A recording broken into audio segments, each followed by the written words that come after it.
Hello guys, magandang hapon. It's Sunday. It's now is Sunday, August 26. Sunday ngayon. So this is my first duty. Simula nung nag-leave ako ng 10 araw. So ngayon ang resume duty ko. Ang nangyari, hindi dumating yung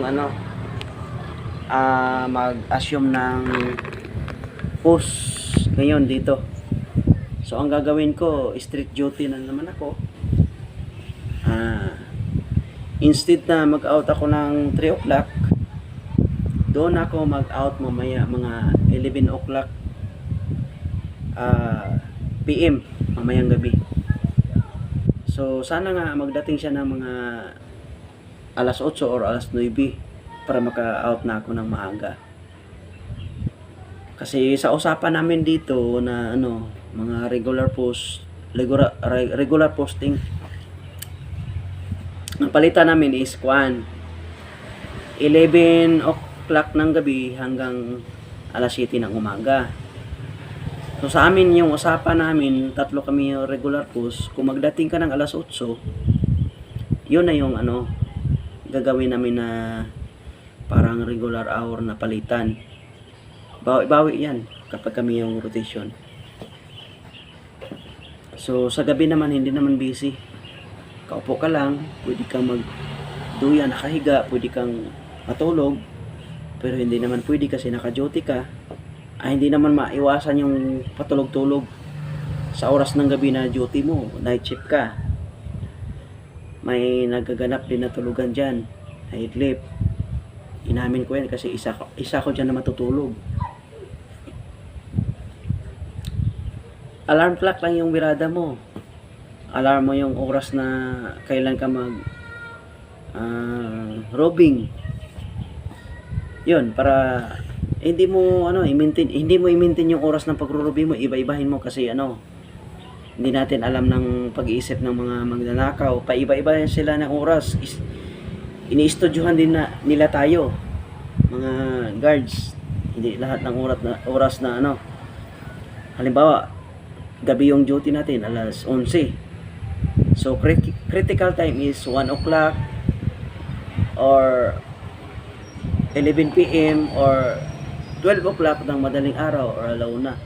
Critical time yan. Yun ang iniisip ng mga magnanakaw na mahimbing na pagtutulog.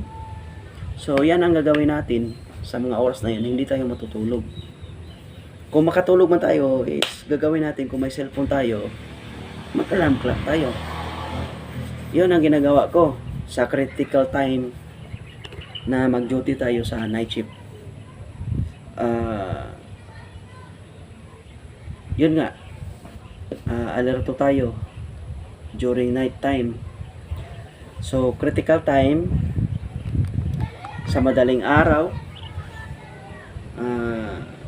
yung pinakamaaga is alas 10, alas 11 ng gabi.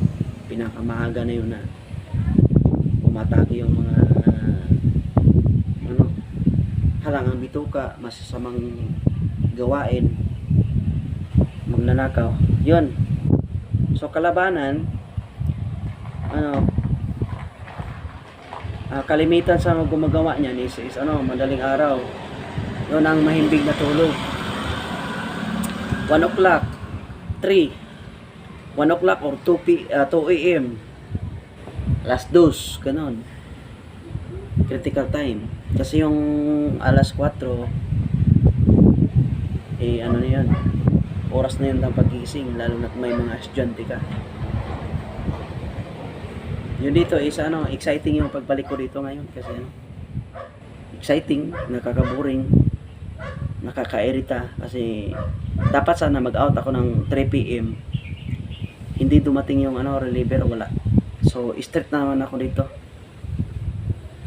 So yun lang guys, yung papel ng guards or guardia, guard or guards. Marami tayo. Yan lang guys, thank you for watching Lars Vlog. Don't forget to subscribe, like and share.